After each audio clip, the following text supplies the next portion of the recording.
Om Asato ma sadgamaya tamaso ma jyotirgamaya mrityorma amritam gamaya. Om Shanti Shanti Shanti. Om, lead me from the unreal to the real. Lead me from darkness to light.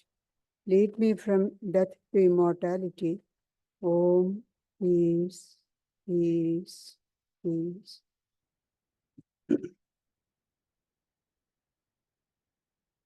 The topic for today's discussion is, or not discussion, no, talk is prerequisite for spiritual life. Now, all of us here are here because we are leading a spiritual life, or trying to lead a spiritual life, I should say.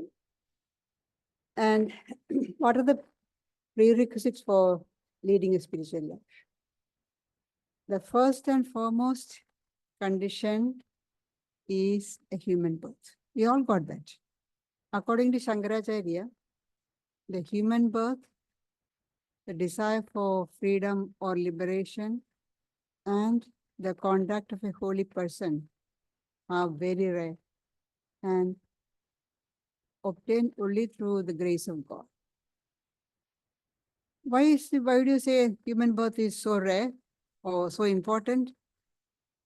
Because it's only through human birth that we can cultivate the qualities essential to achieve the goal of spiritual life. Yesterday we were discussing how in early days, the scientists said the animals and plants, they cannot communicate, they don't have language. Now it's all true. Now they have their own language, their form of communication is there.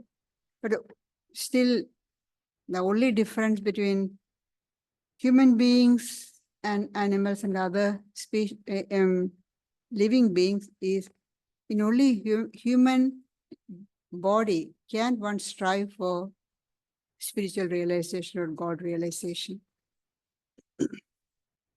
Even celestials, the so-called gods, they cannot have God realization. What are the gods? They are human beings who have done a lot of meritorious deeds with desire, and all those meritorious deeds took them to a higher plane of existence where there is greater enjoyment. That's all. The so-called heavens, the same enjoyment that we have on earth in a greater measure. Swami Ranganathananda used to say, they're in heaven, they're always having cocktail parties, non-stop. But it is just like going on a holiday.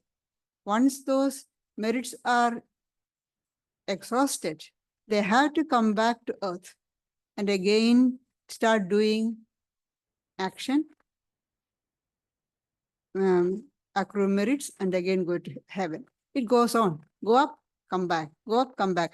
But till they turn to spiritual path and get freedom from this cycle of birth and death. So even celestials have to come back. That's why Sri Krishna says, Chine Punye Martilokam Vishanti. Once the merits are finished, they have to come back to earth. To achieve any goal in any field, we need certain conditions and certain qualities to be developed. For example, if you want to have a good garden, there are certain conditions are needed. You have to make a proper garden bed. Then there is the proper condition of air, water, temperature, soil, nutrients, all that's needed. And what are the conditions for a successful spiritual life? To be successful in spiritual life, what are the conditions necessary? As we already mentioned, the first and foremost is human birth, that we all got. Now, what are the conditions or qualities that we have to develop?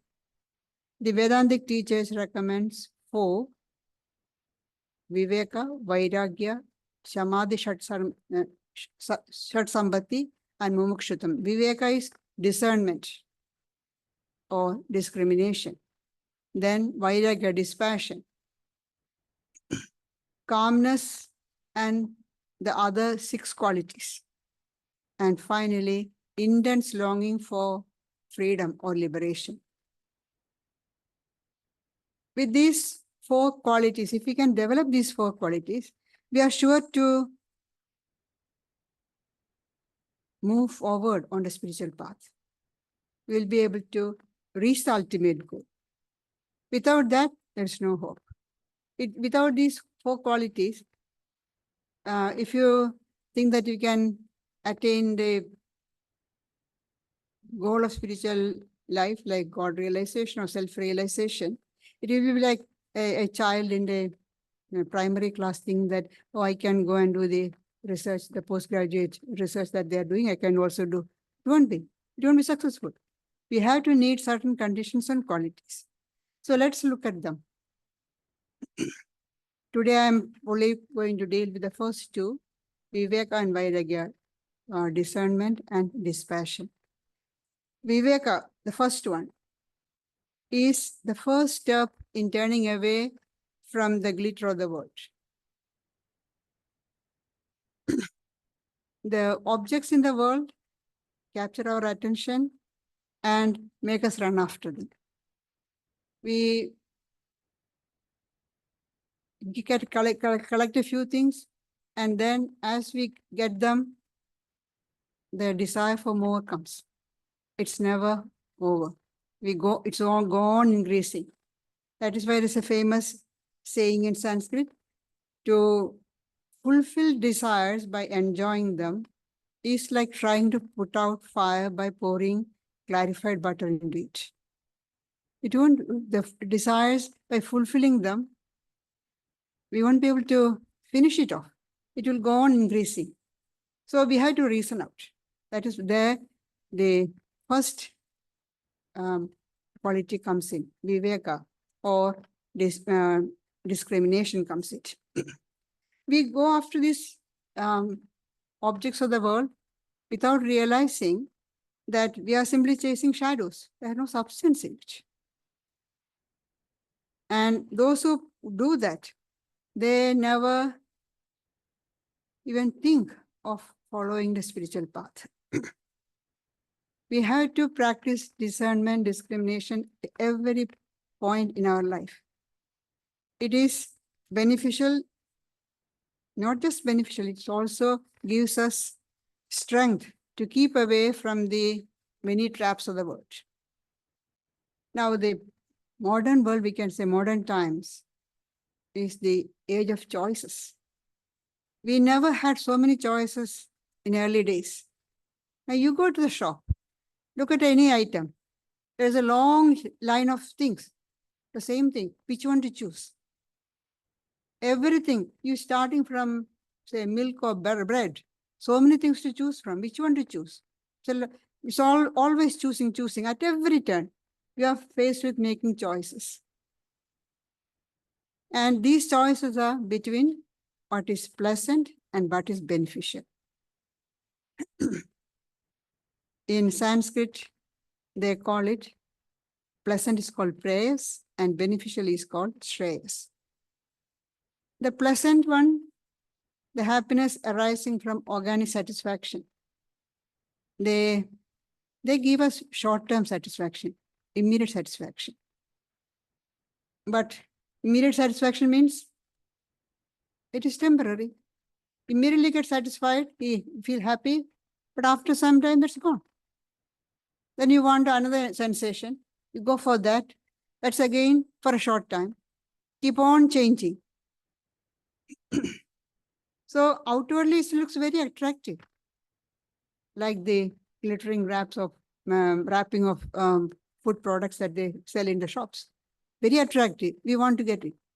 But once you consume them, you realize how harmful it is for your health.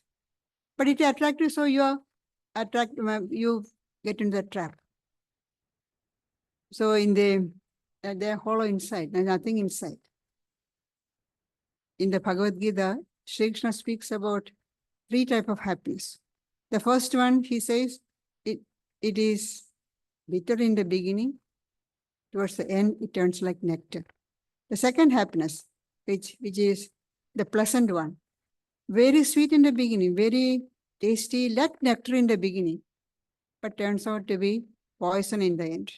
That's all our junk food. Very attractive, very tasty. We get addicted to it. In the long run, what happens? Your health is gone.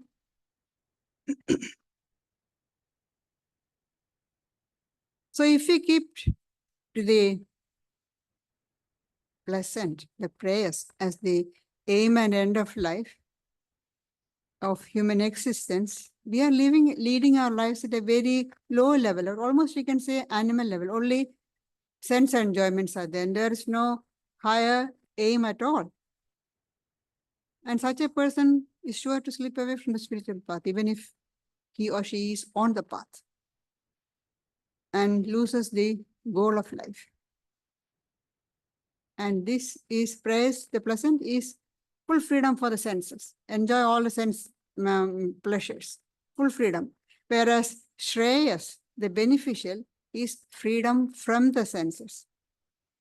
The first one is freedom of the senses. You've got full freedom to enjoy the sense pleasures. The second one is freedom from the senses. I'm not under the control of the senses. And so whatever sense objects, sense pleasures come in front of me, I'm not caught by them. I'm not come under their control. So that is the beneficial Shreyas. It gives long-term fulfillment, not immediate fulfillment. That's why I said, as Shri Krishna says, in the beginning, it's like bitter, taking bitter medicine. You have to forcefully do it, the practices. But gives you long-term fulfillment. In the long run, you are benefited. That's why it's called beneficial. So it is preferable. But if you look at the surface level, you can't see anything. It's deep down. You have to dive deep to get to the beneficial elements. So all the choices that we make is a choice between this pleasant and the beneficial. Even in materialistic ethics, we can see the distinction between the pleasant and the beneficial, the Shreyas and prayers. Swami Ranganathan was speaking about it, says, prayers is pure self-interest. All what I do is for my self-interest, pure self-interest. Whereas Shreyas is enlightened self-interest, not just for me, but for our society, our company, our organization. So it is enlightened, it's self-interest, but it is enlightened self-interest. Whereas praise is pure self-interest, just for me. I don't care what happens to others. No. So when the leaders or executives make choices, they have to make sure that is enlightened self-interest, not pure self-interest. They have to choose. Choice is there for everybody. They have to be careful when because their decisions affect a lot of people in a company, organization, nation. The whole nation is affected by the decision that the leader makes. So they have to make sure that their decision brings benefit or good to large number of people and not short-term pleasure for a few, a short-term benefit just for a few. It's what mainly we see in the, especially in the many other companies. And so even some of the governments also do that. They don't care much about the people. Their self-interest is important. So we had to develop this power of discernment before making any decision. We weigh the pros and cons before we enter into venture. How much chance is there for us to succeed? In the same way, we also have to make a conscious analysis of all the options and choose only those are preferable and not just pleasurable. We get this best example of choosing, making the right choice in the Katha Upanishads.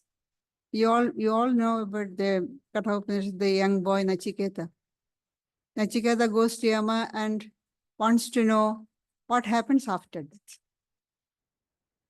For a young boy, such a big thing to ask. So Yama is not going to give the answer straight away. So he puts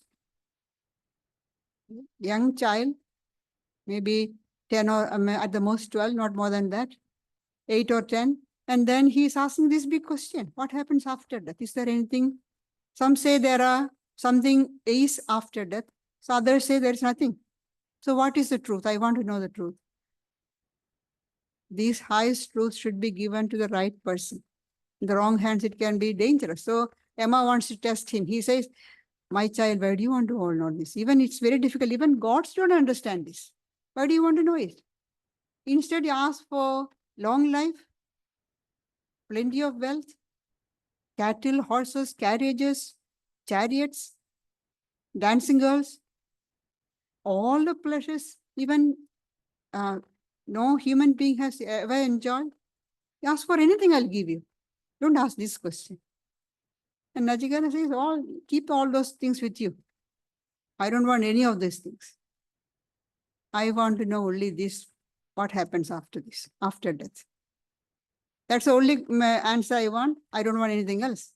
So all this what Yama was trying to give Nachiketa is all pleasure, enjoyment, enjoyment, enjoyment. He said, no, keep all that with you. You can enjoy. I don't want. I want this truth. That is, that is choosing the Shreyas, the beneficent. And for that, you have to stick to it. We need steadfastness, constancy. I want that truth only. Nothing else. I'm ready to face any suffering, even death, in that pursuit. Even if I had to face death, doesn't matter. I want nothing but truth. That constancy, steadfastness is necessary. And once we make the choice, we have to stick to it. Or make the choice and then after some time go after, throw it away and go after pleasure. That won't do. Once we have made the choice, stick to it and work towards a single goal. And that can happen if we have a well-disciplined mind. Now, if you are free to choose between what is pleasing and what is preferable, why do people go for the pleasing things? Why don't they understand that these pleasing things, pleasurable things are temporary, ephemeral, and in the end they lead to suffering, sorrow and suffering? Knowing this, why do they go? As Sri Ramakrishna says, the camel eats thorny bush, the mouth bleeds, but it still goes on eating thorny bush. That's the condition of us. We know chasing these pleasures gives only pain and suffering in the long term. Still we go after that. Why? That doubt comes to us. So Shankaracharya in his commentary on the Katha Upanishad says, though man has the freedom to choose, yet from the point of view of means and ends, Shreyas and Prayas approach man in a mixed up form, as it were. Mixed up. In a form difficult to discriminate by a person of poor understanding. They get mixed up, so mixed up that a person who is not with real understanding, proper understanding, can't distinguish to them, can't discriminate between the two, which is prayers and which is Shreyas. So only with keen power of reasoning can we make the right choice. So that's why we say discernment is the first door for liberation. Till then, we don't realize that we are trying to catch only shadows. Gustav Stromberg, the famous Mount Wilson astronomer, writes, we are living in a world of shadows. Physical science describes a play of shadows projected on the screen of our consciousness. See, physical science describes a play of shadows projected on the screen of our consciousness. But it is completely incapable of telling us anything about the essence or substance which casts the shadows. The shadows are there projected onto consciousness. But what casts the shadow, the substance behind that, science cannot say anything. It is completely incapable of telling us anything about the essence or substance which casts the shadows, or about the ultimate reality of which the shadows are only symbols. So we need to get to that truth, the existence which casts the shadows. So the first check to sense-bound life comes when the real reasoning power, the power of discrimination, takes charge of our life, both internal and external, physical and mental. Shankaracharya defines discernment or Viveka as the firm conviction of the mind to the effect that Brahman is real and the universe unreal. Brahman is real and the universe is unreal. The firm conviction of this fact is Viveka or discernment. If you look around, you can see the world is changing all the time, from moment to moment. It's completely changing constantly. So something which is constantly changing, how can we call it real? So what's the definition of real? Real is that which is existing, does not undergo any change in the past, present, or future. That is real. So how can we say the changing ephemeral world as real? How can this changing world give any idea of that unchanging reality? It cannot. But we have to understand one thing. When these jnanis, knowers, say the world is unreal, we have to understand it is not from our standpoint. It is not, world is unreal from our present state of spiritual evolution. As long as we have got the ego, as long as we identify the body, mind, intellect, as long as I say I, which means this body, we cannot say the world is illusory. The world is illusory, it's like a dream. No, you cannot say that. We enjoy the things, we interact with the world, just like any other person, and at the same time say the world is illusory. That is hypocrisy. Our words and deeds are not consistent. We say the world is illusory and we are enjoying the world. That can't be. When they say world is illusory, it's from a higher standpoint.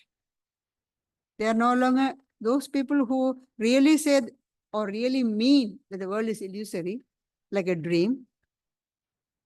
They are no longer identified with the body. They are no longer identified with the ego. It's from a higher standpoint. So the teachers say the world is relatively truth. From the relative standpoint, the world is real. The world exists. But from the absolute standpoint, the world is unreal. It's like the example of the rope and the snake. When you see in the darkness, semi-darkness, you see the rope, we think it's a snake. So the snake is real at that time. Till we get illumination, we bring the light and find it is a rope. Till then the snake is real. We get frightened, we try to hit it, we scream, all the things we do because we think it is real. So from our standpoint, present state of spiritual evolution, the world is real for us because we are interacting with it. Others also, the knowers of Brahman also interact with the world. But knowing that this is unreal, this is just an appearance. Now, this practice of discrimination or discernment lead us to dispassion. Through discernment, that's discrimination, we come to realize that the world is full of misery. There is no lasting happiness. The happiness that we enjoy is just like a drop of water on a hot pan, on a hot surface. Just evaporates in a second. It's there, gone. So we try to reach true happiness by seeking that truth, that unchanging reality. That's only gives us happiness. And if you want to know the truth, we have to give up everything which is untrue. We cannot have both. We cannot have light and darkness at the same time. If you want light, the darkness has to go. We cannot have both. So if you want to know truth, you have to give up everything that is untrue and or unreal. And as we said earlier, anything that changes is unreal. So the world, the pleasures of the world, even the pleasures of the so-called heavenly pleasures, you have to give up. If you really want truth, you cannot say, oh, I'll go to heaven and enjoy. No. A person belonging to another faith in one of our interfaith meeting was asking, her husband passed away a few months ago. So she was asking, so he'll be in heaven, and when I die, I'll be with him. So that is enjoying what you enjoyed on earth, you enjoy in heaven also. But if you want truth, it's not just everybody, all faith have got this idea that you die, lead a good life on earth, doing all right things, correct things. So after death, you go to heaven and enjoy. The same, what you did here, only you won't get sickness, illness, no, you won't get cough and cold, nothing. No COVID, nothing. You enjoy. Constant, and as Swami said, I quoted Swami, having a ongoing cocktail parties. No misery, nothing. That's the idea of heaven. But if you want truth, you have to give up even that. So dispassion is absolutely necessary for ethical and spiritual living. Even in our ordinary day-to-day life, there cannot be any real enjoyment without an element of dispassion. Can anybody have absolute enjoyment by being selfish without sharing anything to anybody? No. And when we say we have to have a bit of dispassion to have enjoyment, dispassion is not an unloving, stony-hearted state of mind. No. It's not shutting out all love, sympathy, compassion. No, it's not that. It's not that. That's a wrong understanding. Often people think, oh, dispassion means you don't love anybody. Once Sri Ramakrishna asked the young disciple, Sharath, whom do you love most? Sharath said, no, I don't love anybody. Sri Ramakrishna said, what sort of a person are you? You should either love the world or love God. Don't love anybody. No, you can't. That can't be. So dispassion is not without having any affection, love. No, it is calm, benign state of freedom towards people, things, actions. And we see that we get greater happiness if we share things with others. Things, our thoughts, our joys and pleasures. Even when we are in a state of misery, you talk to others, you feel a lot eased. Your intensity reduces. Sharing gives a lot of happiness. And so when you are happy and you share the happiness, you feel greater happiness. If you share things with others, you feel greater happiness. And that sharing, even if I have to undergo some deprivation, say sharing my time, I'm sharing my time with somebody else, so I don't get to sleep in my regular time, an hour, 2 hours late. Doesn't matter. I have given happiness to other person. So I feel greater happiness. So it is the happiness of a person who greedily enjoys the good things or pleasures that the world can give all by oneself will eventually suffer. Once I remember one lady who came for the talk, she was saying about her husband. He's so selfish, doesn't want to share anything even with the child. I don't know what sort of happiness that person gets. We get happiness by sharing. So, and for sharing, we cannot hold everything to me. So there's a bit of dispassion, detachment is needed, non-attachment is needed. I want to give. When you share anything, we are giving up a little bit of our selfishness.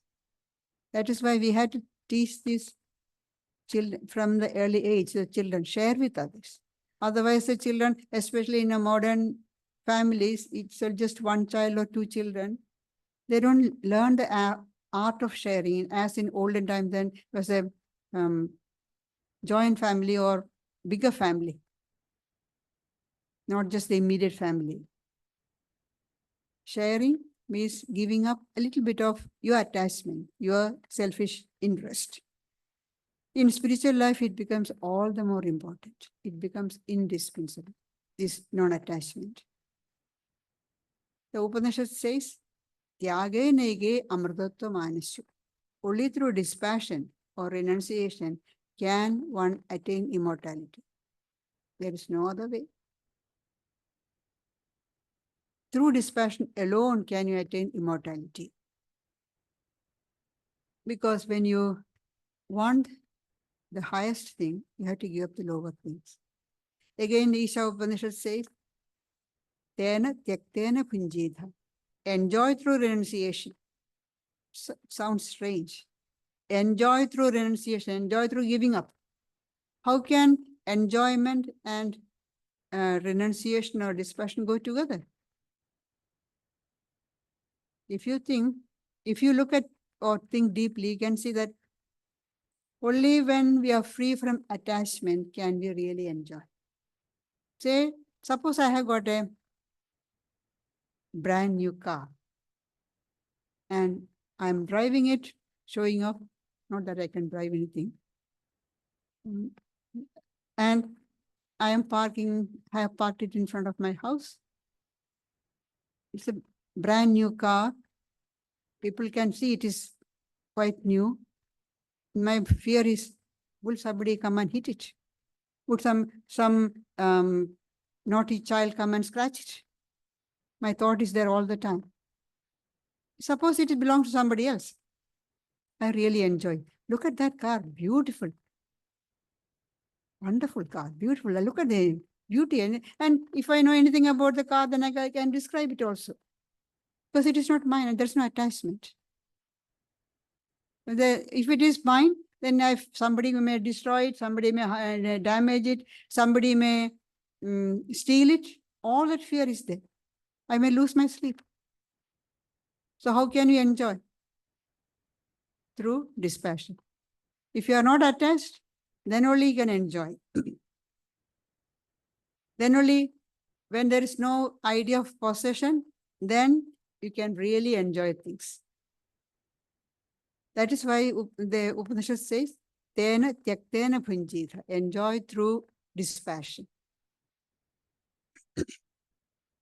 The mind purified by dispassion comes to the realization that all this is verily Brahman. That Sarvam Khalvidam Brahma, everything is Brahman. So,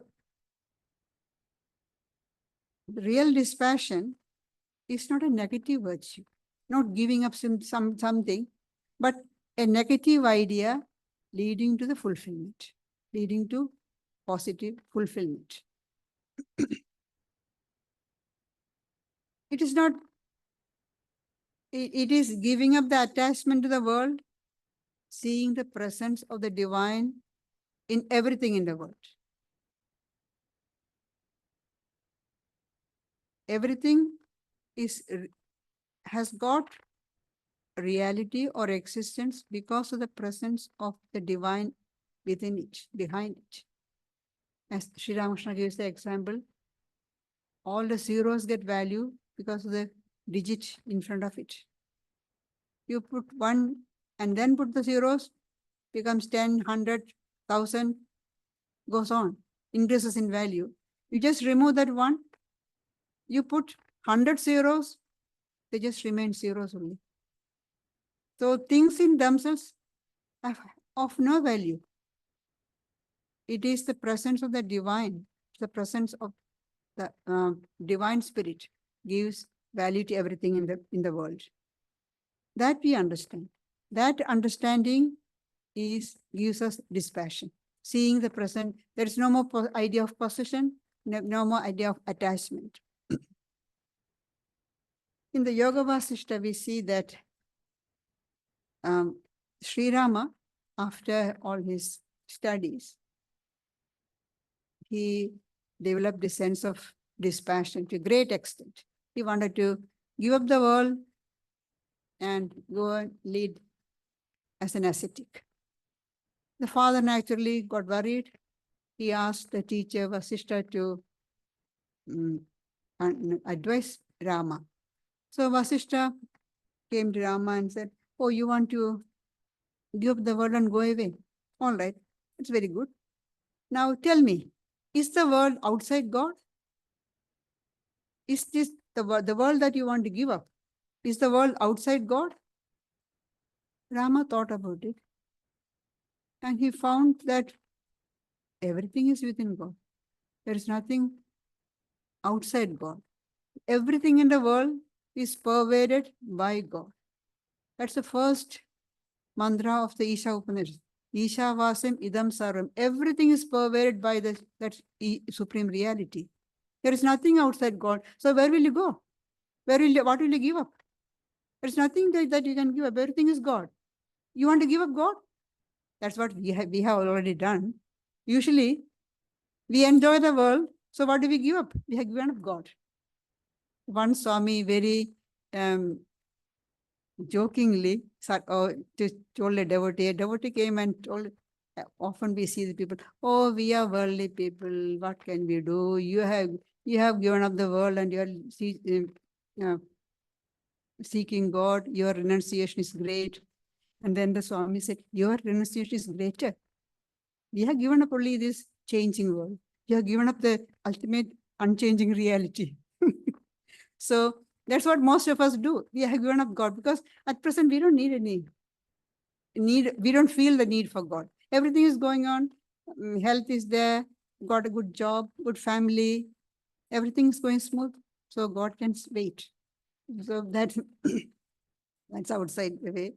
Anyway, Rama found that God alone has become the universe and everything in the world. So what will you give up? So what are we to do? When we say dispassion, we are not turning away from God. Not turning away from the world. We are in the world, but we are not bringing the world inside us. It's like the boat is in the water, but we don't want water to be in the boat. The water gets in the boat will sink. We are in the world because where will we live? Everybody has to live in the world. We are in the world, but don't bring the world into you. Fill yourself with God. That is dispassion. You are giving up the small, the little one, the changing one for the great, everlasting thing.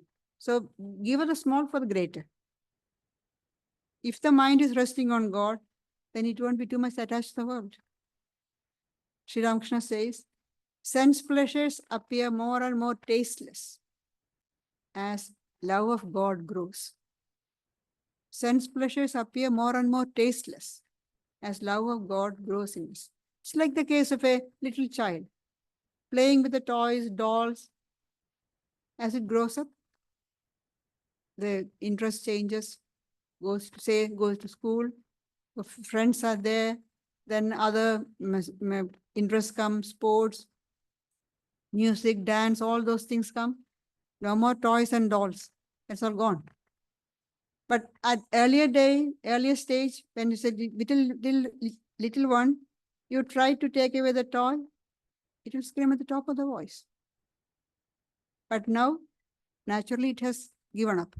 So as we grow, God, move towards God, these pleasures of the world naturally fall away. Sri Ramakrishna says, as you move towards the east, west naturally comes further away from you. You don't have to push the west away. You just go to its east. You don't have to forcibly give up the world. No. Or the attachment to the world. You move towards God, attachment to the world and the sense pleasures will naturally reduce. That is natural renunciation. Jean Rousseau says, every attachment is a sign of our insufficiency. Every attachment is a sign of our insufficiency. We think that we lack something. So to get that fulfillment, we try to get attached to something. But often we are caught. We don't realize. You know the story of the man trying to grab the blanket? In the flood, a rainy season, the river is flooded. The villagers are standing on the riverside watching the river rising and rising, and suddenly one of them saw a blanket floating, jumped into the current to catch the blanket. And then he is being carried away by the current. Then there are other people on the shore. Give up, leave the blanket and come. You will be taken away by the current. I have left the blanket, but blanket is not leaving me. It was a bear. So our condition is like that. We have caught hold of the pleasures and they're taking us away. Because we feel something is lacking. That's why he says every attachment is a sign of our insufficiency. But when we move closer to God, or when we come closer to the realization of our self or Atman, we feel fulfillment. We have fulfillment. Then there is no more attachment. We all have only love, empathy, service-mindedness, always ready to help others, and contentment. We are happy, contented. Now, we may ask, isn't being contented with our present conditions and situations enough to give us happiness? You say contentment, you be contented. Or isn't so being contented with our present situation, isn't it enough to give us happiness? We have to realize our present situation is not the highest state. Extremes look alike. But if we are being contented with our present situation, we are at the other extreme of tamas, inertia. You don't want to do anything. I'm happy. Maybe I'm living in a dirty, small house. I'm contented. I don't want to improve my financial situation because it involves hard work. No, I don't want to. I'm contented. It's not the highest state of contentment. It is the lowest one. Inertia, tamas. Extremes look alike. Swami Vivekananda says, it is very well to say, be contented with the things of the present. That's often we say. It's very good to say, be contented with the present things of the present. Then his explanation, the cows and dogs are, and so are all animals. They're all contented with their situation. That's why they are animals. Do we want to be an animal? We fight against nature. And that brings us forward. If you are under the control of nature, being contented with whatever nature gives, then we are no better than an animal.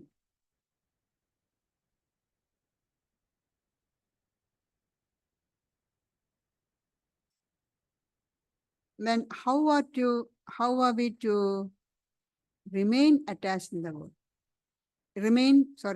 Unattached in the world. How are we to live a life of detachment in the world? It's very easy to say for you can tell me, or you have given up, you have taken to monastic life and you are asking us, preaching to us, or be unattached. It's easy for you, but we have got a family. We have got friends, relatives. How are we to be unattached? Sri Ramakrishna says, simple advice. Live in the world like the maidservant in a rich man's house. And he goes on to explain, the maidservant looks after the children. And also my dear, my Hari, my Ram, all mine. She calls them and treats them with great love and affection. But she knows in her heart that they don't belong to her. They are the master's children. They are not her. But she treats them as though they are her very own. So Sri Ramakrishna says, deal with your family, treat them as though they are your very own. But you have to look at this, as though. That means they are not your own. So who is your own? God alone is your own. But that doesn't mean that you are indifferent to them. No. You care for them, you look after them, love them, but don't be attached. Know that they are not yours. God alone is your own. Nobody else is yours. That you have to keep in mind. That is a way to live in the world. And what about the duties that we have to do? We have a lot of duties. Again, Sri Ramakrishna says, no problem, do all your duties. Do all your duties with one hand and hold on to God with the other. He never asked, oh, do give up all your duties. No. He said, do all your duties with one hand and hold on to God with the other. That way, your attachment becomes less and less. And when your duties are finished, hold on to God with both hands. So we have to remember, detachment is not indifference or callousness. Often, spiritually minded people are branded as selfish, inhuman. Because they are working for their own salvation. They don't care for we try to help the society. These people are trying to get salvation for themselves. But that's not true. When all human love is selfish love, all human love is concerned with possession. I love because they belong to me. This possession is there. Belong to me means can be family, can be society, can be friends, whole nation can be, but still it is selfish love. There's idea of possession is there. It's exclusive. So there's always we and them. If it is not just me and others, it will be we and them still as enlightened selfishness. It is still there is a difference. But when you love the self, capital S, when you love Atman, it is not selfish. Because to love Atman in myself is love Atman in everybody. Because we realize that same Atman is in all. So a really, truly detached person feels for others and helps others as much as possible. At the same time, taking care not to get attached. Often when we go to do helping others, it's a great danger of getting attached. You feel somebody is in a distressed position, difficult position or situation, you go to help the person. 1 day, 2 day, 3 day. Slowly, you don't know when you get attached to the person. Help others. A truly detached person will help, will never turn away from the person, but will be careful not to get attached. This non-attachment can be cultivated only slowly. While cultivated immediately, it's not an instant result. No, it won't give instant. Slowly and gradually through the practice of discrimination, the practice of discernment. That's why these two go together. You practice discernment and then you will be able to practice dispassion. When some desire arises in our mind, which is disturbing me, we have to ask, do I really need that?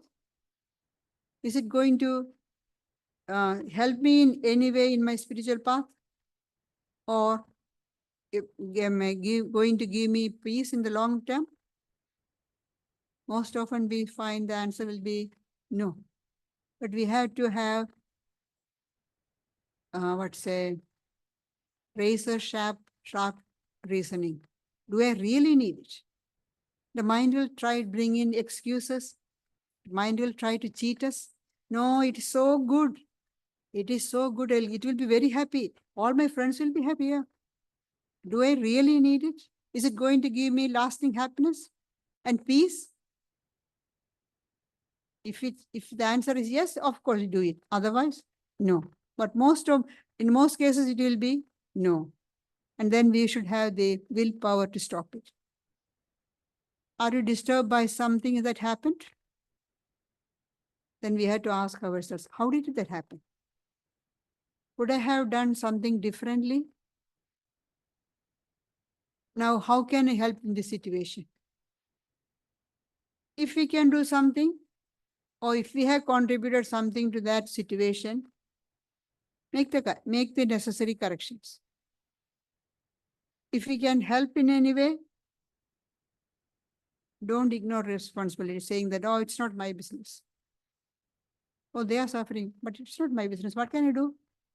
It's their karma. No, it's completely wrong. That's often we see Hindus have got that attitude. Some people are suffering. We have got this theory of karma. So we say, well, that's their karma. What can you do? When Swami Vivekananda came back from the West, he was in Calcutta. At that time, a person from up country, some country, up country means maybe some North Indian place, came asking, they are having a care house for old cows. They care for the cows, the discarded cows. We feed them, look after them. So asking for some donation. Then Swami Vivekananda asked, I hear that a big, terrible famine is going on. What is your society doing for that? Because he belongs to an organization. What is your organization doing for that?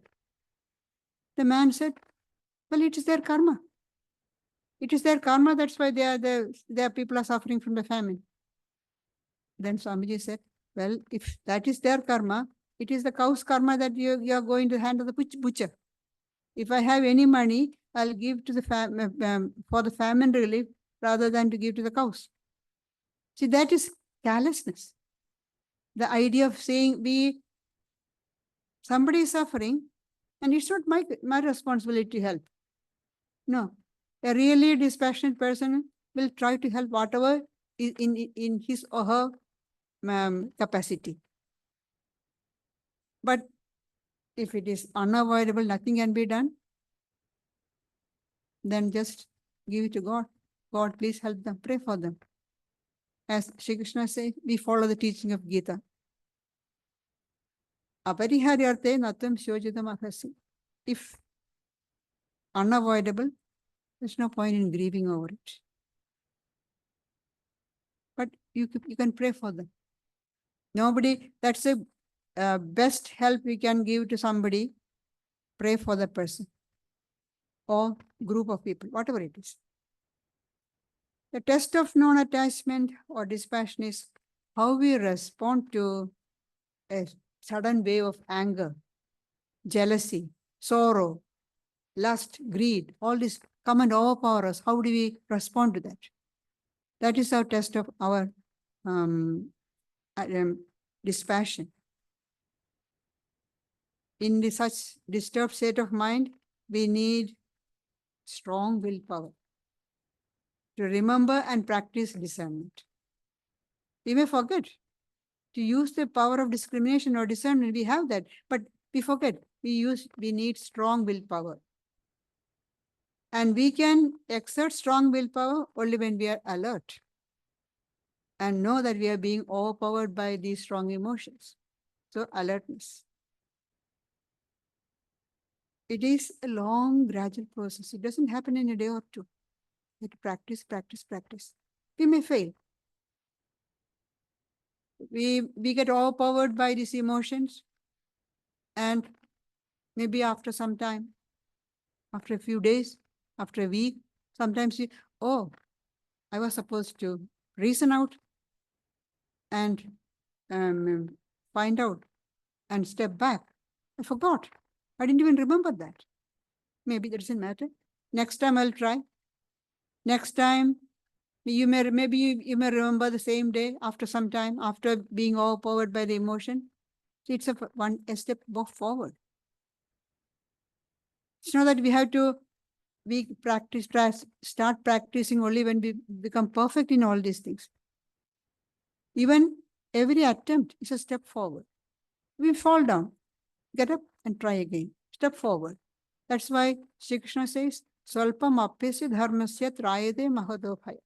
When a little bit of this practice save you from great danger, great fear, it will give us a sense of freedom and peace.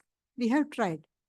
At least, we can say, I was able to remember after an hour that I was overpowered. It's a great advance, progress, because I was under the control of those strong emotions for days together and I was suffering.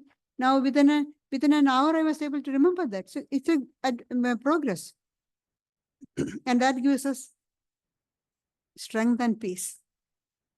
I'll just conclude with what Swami Shivananda, the disciple of Sri Ramakrishna, says. Those who have dispassion and sincere detachment have nothing to fear at any time. Those who have dispassion and sincere detachment have nothing to fear at any time. God will reveal himself in their heart. That's a great note of consolation for all of us. And not just consolation, encouragement to practice dispassion. Thank you.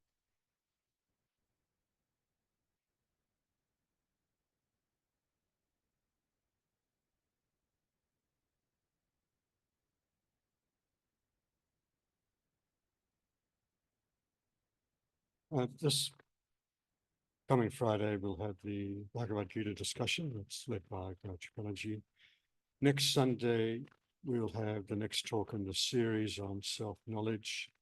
That's Shankaracharya's Atmabodha, and that'll be led by Sri Gayatriprana. There'll be a PowerPoint presentation and time for questions and answers.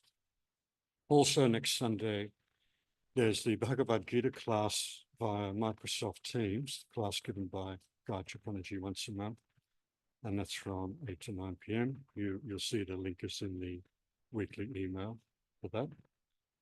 And now we'll conclude listening to a guided meditation by Pravrajika.